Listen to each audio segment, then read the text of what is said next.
Hello and welcome to Wisdom Bites. Hope you're well. Thank you once again for joining us. Very much appreciated. And in today's packed program, I'm going to be having a look at a realistic price target for Bitcoin just by using one trend line. I'll also be having a look at the wider markets, what's going on in the background of Bitcoin in terms of the news, in terms of the wider markets, and also looking at the Bitcoin 60-day cycle to ascertain exactly the direction of Bitcoin over the coming weeks and months. So if that sounds interesting, then without further ado, get yourself a cup of tea, sit yourself down, eyes on the screen, and let's get cracking.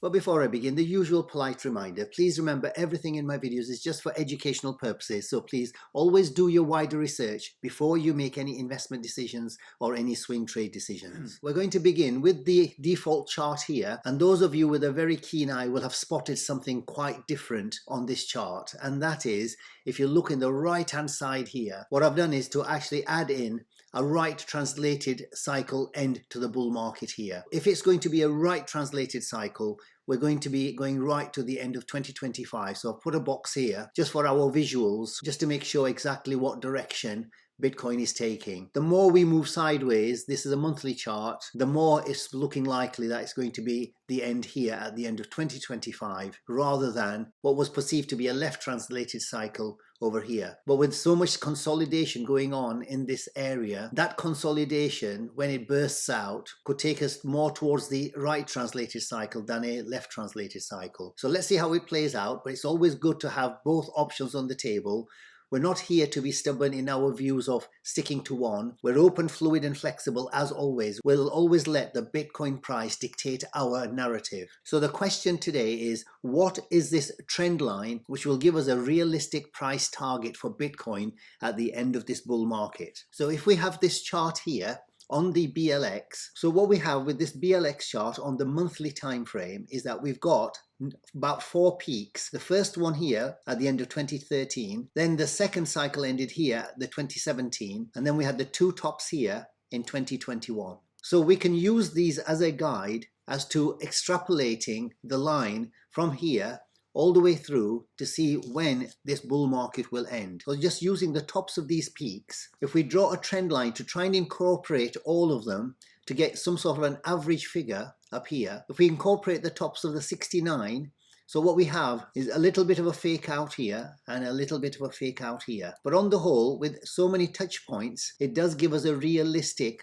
price target up here. And as we know, there are 2 different narratives at the moment. The left translated cycle narrative, which means that the current bull market comes to an end at the end of this year. So this is the left translated cycle narrative. And this one here at the end of 2025 is the right translated cycle narrative. If the price of Bitcoin remains with this trend line being the actual resistance along the way, where we've had it on 3 different occasions, once here, twice, and 3 times, or call this 4 times if you want, then the end of 2024 price, the end of 2024 target would be at the intersection of the trend line with the timeline here. So that would take it to around about 350,000. But if we had a right translated cycle whereby this continues sideways for a few more months and then it starts moving up to the end, then we're going to get somewhere around here at this point.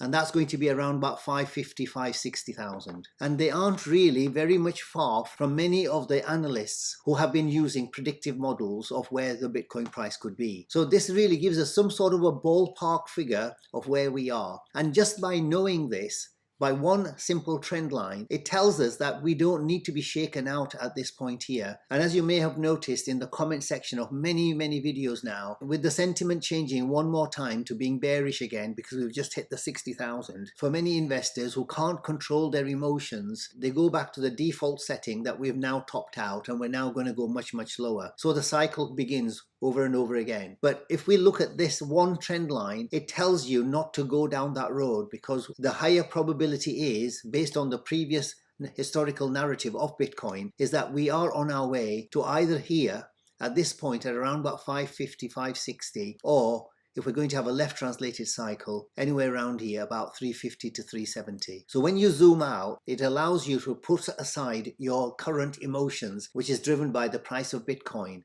and the sentiment that's around us. So I thought you might find that interesting, and to just keep the bigger overall picture view of what's happening with Bitcoin. This is a macro view. This is a view for the next 12 to 18 months. And if we move on to the liquidation heat map, we can see there are two strong zones down here. The first one being at this point around about 60,200. So the current price may well have a little bit more of a dip in its sight. So this is where I'm expecting today in terms of trying to take out these leverage players around about this 60,200. But if you look above here, there's also another zone around about 62,000. So this is the range we're going to be faced with in the next day or two. And that's at 60,200 all the way up to around about 62,000. And if we have a look at the Bitcoin asset inflows and outflows, this may partly explain the reason why the Bitcoin price has been subdued over the last many days now. So what we've got here is that with IBIT, which was picking up a lot of the bleeding from the Grayscale trust here, we can see that Grayscale is still losing quite a lot of Bitcoins. But at the moment, IBIT, the number one ETF, is not picking up many, which it was previously. So there seems to be an anomaly going on there. But as you can see quite clearly, we're in red territory at the moment. And so there is more going out than coming in. And we know that when these turn green, that's when the price for Bitcoin starts moving up. So there is a strong correlation between the two. And when we look at this particular chart for the net Bitcoin ETF flows, since January when we got the approvals here, above the zero line, as you can see at the beginning, this is what was driving the Bitcoin price all the way up from the 40-odd thousand. And then we started getting more of the outflows down here from around about March to May. Then we had another surge back up over here, but as you can see recently it's been below the zero line here, so we're more going out than going in. So just yesterday, June the 25th, we had a net outflow of about 3,000 Bitcoins. So these are the things that really explain what's really going on with the Bitcoin price, and sooner or later we'll start getting these big spikes like here and here as the confidence into the market actually picks up. And talking about confidence, we can have a look at the fear and greed index, which gives us another good picture of exactly what's going on with the sentiment. So we can see quite clearly with the fear and greed index, the sentiment has been quite consistent all around the 70 mark over the last 3 months. Very, very steady. And then all of a sudden around here, around the 18th, 19th of June, what we got was a fall in the sentiment to these levels. And we went all the way down to 30 just a few days ago. And what we've now seen is now a little bit of a turnaround.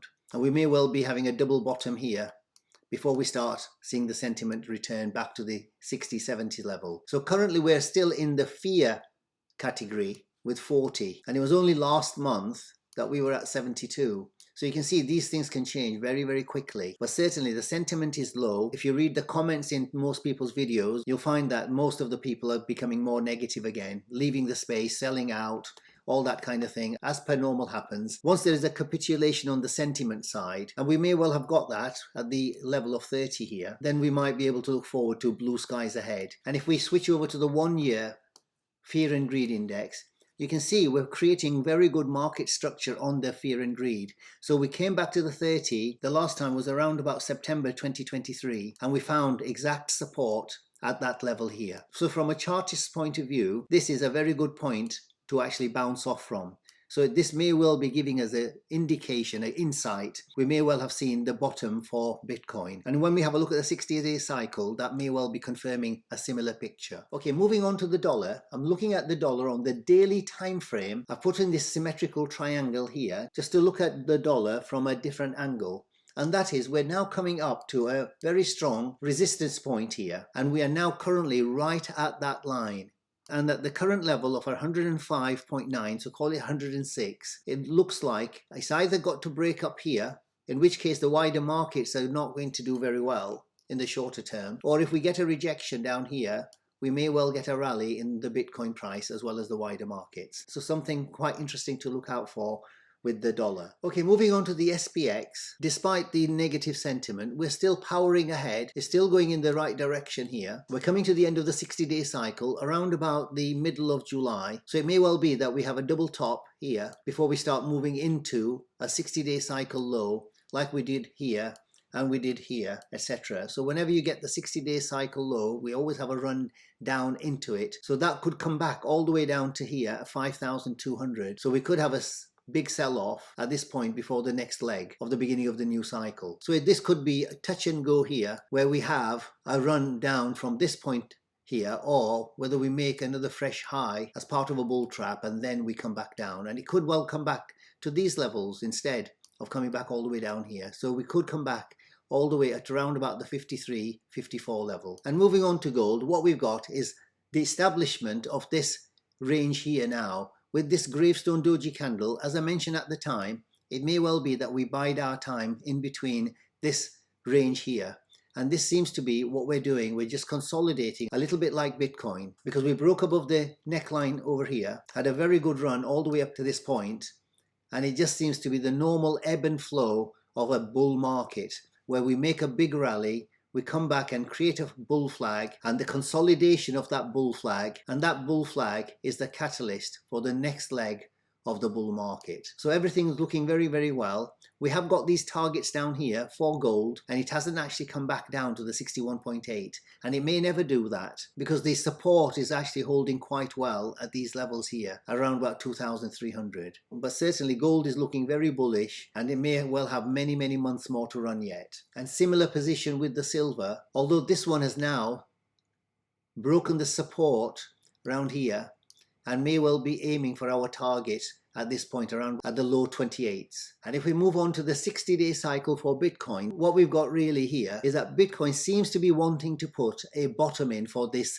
60-day cycle. And one of the signs is always to have a look at the wicks at the bottom of the daily candles. So this may well be now tentatively putting a bottom in for this 60-day cycle. And the reason for that is that the red line is the end of the 60-day cycle. That's on the 30th of June. We're about 3 days away. If he wants to have an early cycle end, then this looks quite appropriate for it to do that. So this is a tentative end of the 60-day cycle, which came all the way down to 58,456. But what we have to do is get above this candle then, and the top of that is at 63,300. So once we get above this level here, 63,000, that should confirm the end of the 60-day cycle and the 58,000 as the low, and we can begin another new cycle up here. And if we have a look at the stochastic RSI and the RSI, we can see quite clearly that we actually went below the 30 line on the RSI, and we were just about to capture it when we've just fallen below that. But you can see there's an attempt taking place of the RSI, the momentum, to go back to the upside,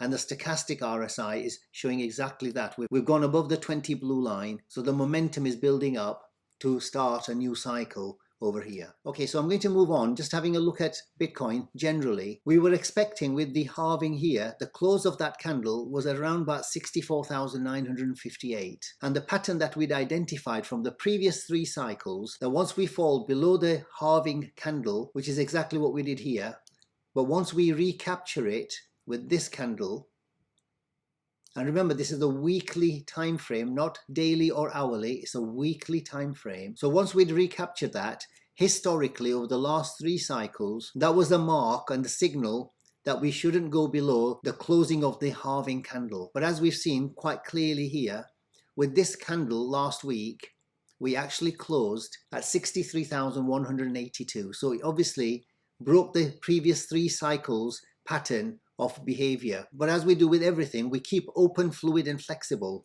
and what we do is learn from these new patterns, and whatever difference it takes, we take that on board. So now what we've got is an information to take forward to the next cycle, that 3 of the previous 4 cycles have behaved in a certain way, and this one didn't behave like that. But if you zoom out, you'll realize that we're not really too far off from this candle, but it seems to me anyway like a matter of time before we recapture that level, and then we move forward one more time. And this is where the 2 targets come in very, very importantly. And this is why if you get too focused on one candle and what it's done or what it's not done, it's always better to have a look at the bigger picture. And the bigger picture is this, that before the halving, this was the previous high, as we've seen in previous cycles. So if we move this ray to the top of that candle, what we've seen is that before each of the halvings, the previous high is this one at this point, which is at 73,800. So the first target that I'm really looking at, yes, we're having a consolidation here, and we'll continue that maybe for another few more weeks or maybe even a few months.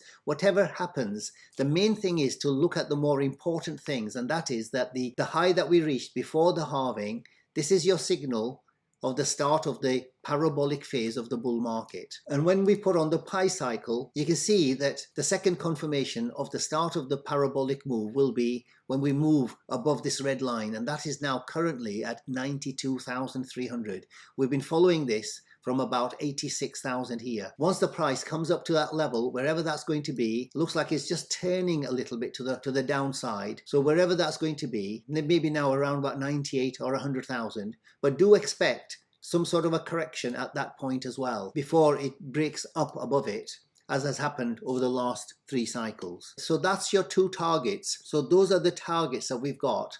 We've got to get past this 73,800, or even at the top of these candles, which is at around about 72,000. If we can get past this 72,000, then 73,800 is just a little bit of a wick higher. So it's not going to make that much difference. So anywhere between 72 and 73,000, once we get past that, that is this signal, very strong signal, based on the previous historical perspectives I've shown you many, many times. I don't want to be repeating it over and over again. But that will give us a very good signal that we've now gone out of this consolidation that we've had now for the last 3 months. And once we get above that, that is really it. That's the trigger to get on board with everything you've got. And finally, it's now time for this. Yes, you've guessed it. We haven't had a look at the Brexit indicators for a little while, so we'll have a quick look at 1 or 2 of them just to give you some sort of a bigger picture view of where we are in this bull market, because we expect these Brexit indicators to provide the confluence for when we top out at the end of this bull market. And the first one, as I've just shown you, is the pi cycle. This is because when the green line crosses above, somewhere around here, wherever that's going to be, once that crosses, that'll be the end of the bull market. And this is the only indicator that has so far shown us a 100% accurate picture of all of the previous peaks since 2010. So it's quite clear that we're nowhere near with this at the moment. Moving on to the Maya multiple, once again, we've got this green line all the way across here. This is where Bitcoin normally tops out, as we've seen with these peaks here. And currently we're down at this point at one of the lowest points at the moment, just above the 1 level. So a real gap between where we are to where we need to be for the top of the bull market. And moving on to the Puel multiple, we can see quite clearly all of the previous peaks were in the red zone here. And while this is a declining trend line, as we've seen there, we are absolutely nowhere near that. We're more closer to the green zone, which is the buy zones, as you can see here. So again, a very big gap developing between where the exit indicators are to where they need to be for the exit. And also on the MVRV score, very similar to the Puel multiple, but this is a little bit further away from the green line. But again, a very big gap from where we are to where we need to be for the market to be topping out. And finally for today, the Bitcoin top cap. This is incredibly important because what this blue line has done is actually capture each of the previous 4 out of the 5 peaks. And we didn't hit the peak in the last cycle here. Maybe we will do this time. Only time will tell, but certainly at the moment, we can see quite clearly another big gap between where we are and where we need to be to run for our lives at the end of the bull market. A quick look at the daily chart and seeing exactly what the levels are. What we've got really here is the upper level is around about the 70,000 mark, and you've got a lower level of the support at the 60,000 mark. So what we're really doing is we need to really basically hold this support, and we seem to be doing that quite well at the moment because we've got a long wick here on this candle telling us that there's buyers who are willing to actually buy up at these levels. But if we should break this level, then we're really looking at the low 50s here. This is the next level of support. So we must hold this. If we do break the 60,000, then what we've got is a steep slope, as we've seen from here. It was easy to get up, so it'll be easy to come back down as well. But we are holding quite well and very strongly at the 60,000 currently. So in conclusion, what we can say for today, and looking forward to the next few weeks and months, we are having some sort of an extended consolidation in this range here between 60,000 and 72,000. And depending on where that breaks, we are creating an incredible amount of foundation for a big move to the upside, because we are in a continuation pattern, and the current consolidation here is merely just a foundation for the big move that's to come. And if you look at it, it's actually very similar to what happened over here. We had a long period of consolidation, very similar pattern as well, as you can see here, and then it broke to the upside, and then we got this big massive move up here. So certainly nothing to panic about. The 60-day cycle suggests that we're coming to the end of this cycle, so we should see some sort of a rally now going into the next week or so. The Brexit indicators are telling us that we're nowhere near the top of the bull market, so there's still plenty of room for this to go, whichever path Bitcoin wants to take, either the left translated cycle over here or the right translated cycle over here. So there is no need to panic anywhere around here, because there's always reason to panic, as we've seen down here and here and here, and now because of the downturn, people are fearing the panic one more time. This is the ebb and flow of the market, and I want to leave you today with a quotation which I actually showed in yesterday's members video that we have here in the private member section covering the Bitcoin miners. As we've seen with the fear and greed index, it's come back down to the 30-40 level, so you can see that there's a lot of change in the sentiment. So when you're reading a lot of the comments which are negative, you see people saying, I'm selling out on all the Bitcoin miners, or I'm selling out on the altcoins. And if you're new in this space, you may well get persuaded by that type of sentiment. And all I would say is that always pull yourself back and always ask yourself the question, what strategy am I following and what timeline do I have? If you have a proper strategy for the 4-year cycle and you have a timeline of that 4-year cycle, then you'll never get emotional when we're faced with some corrections like we are currently. And always remember that the only person who can stop you from reaching your goals, your strategy, your end game, the only person who's going to stop you from reaching your goals is you. So you have to work on yourself on these matters. You have to work on your emotions. So you do have to work on your goals, your objectives, your targets, your vision, your dream. Because the more you work on that, the less you'll be swayed by the short-term emotions and the oscillations in the market. Okay, so I'm going to leave it there. I hope you found value in the video. If you did, then please do remember to like and to subscribe if you haven't already done so. And if you've got any comments, leave them in the comments below. So until the next time, take care, stay safe, and I'll see you in the next video. Bye for now.